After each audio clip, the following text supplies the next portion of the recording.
O ministro da Justiça e Segurança Pública, Flávio Dino, participou de audiência pública no Senado. O senador Marcos Duval questionou as ações de Dino durante o ato de vandalismo ocorrido no dia 8 de janeiro.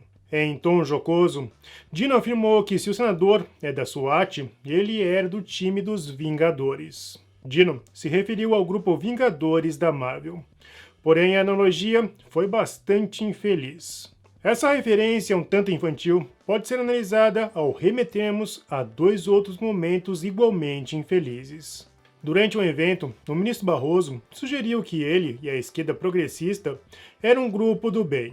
Ao ser questionado pela deputada Tabata Amaral, o ministro do STF afirmou: "É preciso não supervalorizar os inimigos. Nós somos muito poderosos. Nós somos a democracia. Nós é que somos os poderes do bem." O segundo momento foi a fala bastante transparente de Lula, que pensou em vingança durante os dias que esteve preso.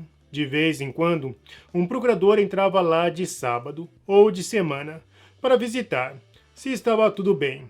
Entrava 3 ou 4 procuradores e perguntava: "Tá tudo bem?"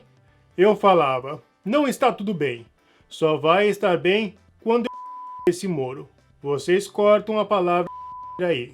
Lula não é a alma mais honesta do mundo, como o PT defende. E o revanchismo, que vem se tornando claro a cada capítulo, acende um alerta dentro dos poderes representativos. A garantia de direitos fundamentais, como acesso a advogados e principalmente aos autos, não estão ocorrendo. Prisões vêm sendo decretadas sem identificação dos riscos. Na maioria dos casos, se trata de um ato puramente vingativo. Um castigo vindo de um professor que não aceita ser contraditado. No Senado, parlamentares falaram da CPMI, que terá muito material para analisar. Pessoal, olha só o que eu comprei na Audace. Esse é o Max Fone com conexão por Bluetooth. Portanto, senhor presidente, eu quero fazer um alerta, eu gostaria de estar falando para ele, com todo respeito à Vossa Excelência. É preciso que essa mesa entenda que ela não representa mais apenas os nós que votamos. Ela representa o parlamento brasileiro. E não é possível que o Brasil continue assistindo homens e mulheres, e não é de hoje, não é nesse momento apenas, pessoas que já cumprem pena sem ter sido condenadas. Está acontecendo agora de novo. Um dos maiores princípios da democracia é que você é inocente enquanto não for transitado e julgado. Como é que alguém passa 4 meses numa cadeia? Milhares de brasileiros em estados que nem teve depredação, que não teve invasão, sem que haja uma denúncia formalizada. É indiscutível, senhor presidente, que está acontecendo, e não é de hoje, repito, o Supremo Tribunal Federal exerce um poder para o qual ele não foi instituído. Eu vou dar alguns exemplos de decisões do STF legislando permissão da interrupção da gravidez em caso de anencefalia fetal, permissão para o casamento de pessoas do mesmo sexo, criminalização da homofobia, equiparação da injúria racial ao racismo. Garanto, senhor presidente, que não vou gastar mais 5 minutos. Entendimento de que o STF pode abrir inquérito para apurar ofensas feitas contra a corte, que aí, portanto, transforma a vítima em investigadora, acusadora e juíza ao mesmo tempo.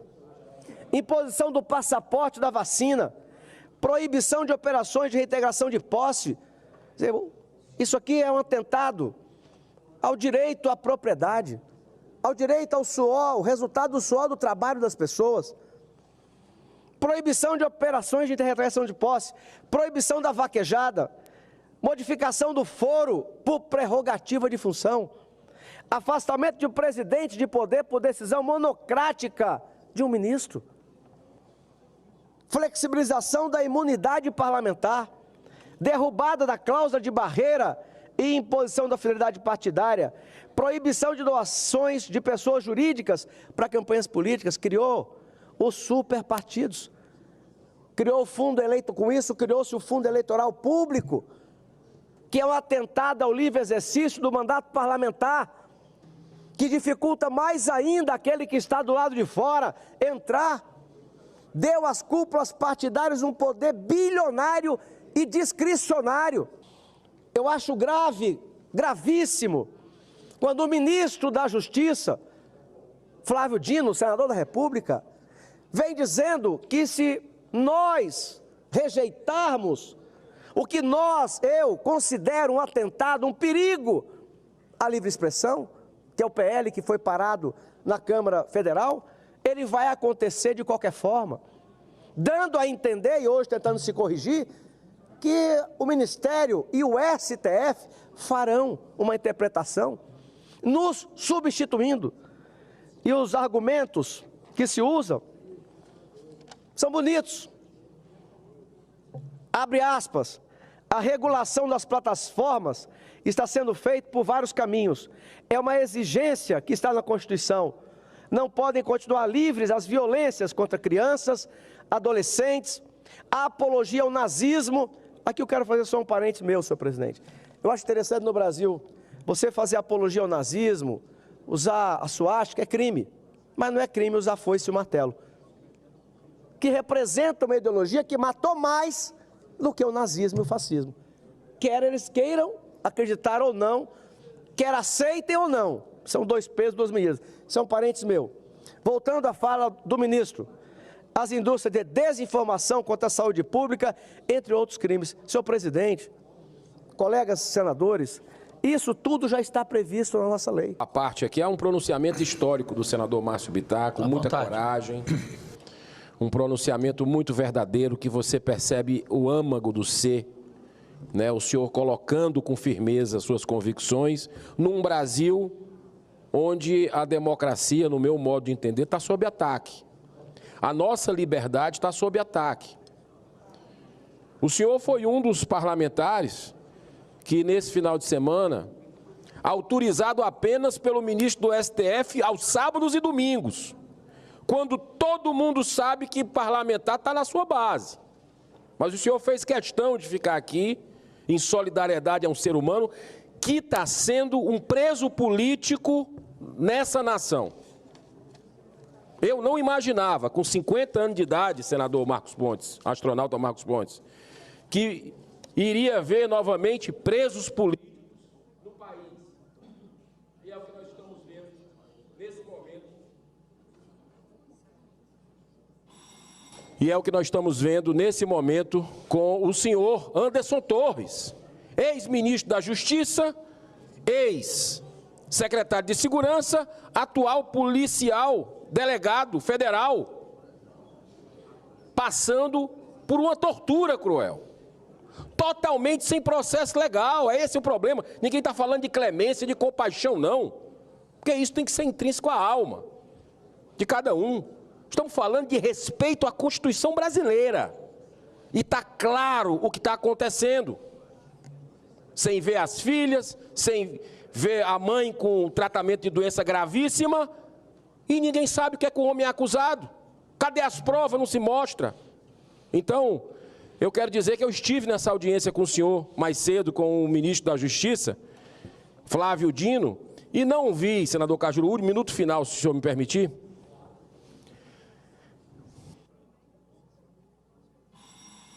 E confesso que eu não vi, senador Márcio Bittar, o senhor foi muito generoso agora em dizer que ele tentou corrigir aquela frase absurda que eu vou falar daqui a pouco, que ele ameaçou com aquela fala o parlamento brasileiro. Ou vocês fazem isso aí ou a gente faz na marra. Só faltou dizer nós e o STF. Ele disse em frases separadas. Mas ele não corrigiu nada não, ele reafirmou isso. Só que ele esquece de dizer que no STF, o Toffoli, que liberou, enquanto ele falava que o STF tinha que judicialmente deliberar, o Toffoli pegou o negócio de 2017, e joga na semana que a Câmara dos Deputados adia a votação do PL. Isso é pressão ou é o quê? É claro. Então, esse parlamento precisa se levantar. E eu vou fazer no limite das minhas forças, no meu trabalho para que isso ocorra. Obrigado. Vou ser bem breve, falar do que ocorreu hoje durante a sessão na Comissão de Segurança Pública com o ministro Flávio Dino, que de forma muito clara e transparente ficou para a população brasileira do desrespeito dele, da prepotência dele. Foi com essa palavra, que ele estava escutando besteira de senadores, por isso que ele estava naquela posição prepotente, tirando sarro. Eu não me lembro nem com a minha filha de 10 anos de idade, quando tinha 10 anos de idade, ela fazer isso. Muito me impressiona ver o ministro da Justiça. E todos sabem o que eu sei e que na CPMI vai ser revelado. Então, não vou entrar nesse mérito.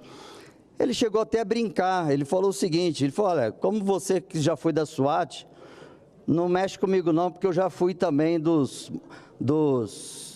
ele até citou Homem-Aranha, que eu fui do Homem-Aranha, fui dos Marvel, eu não sei como é que ele falou, porque é tão fora da realidade, em plena sessão dentro do Congresso, onde a gente estava pautando assuntos sérios, importantes.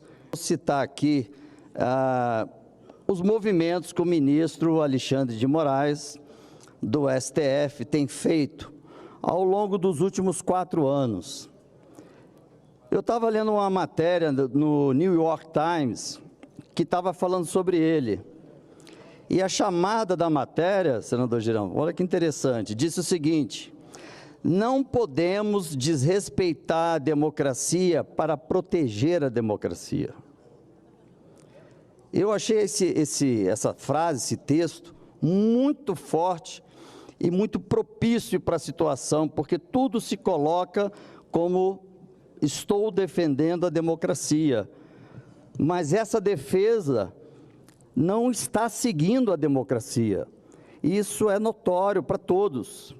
Primeiro, durante aquele período onde eu acabei me movimentando para que a gente não pudesse deixar de esquecer, né, da abertura da CPMI, de falar a verdade sobre o 8 de janeiro, com a interferência do ministro G. Dias, com o ministro Flávio Dino e com o presidente da República.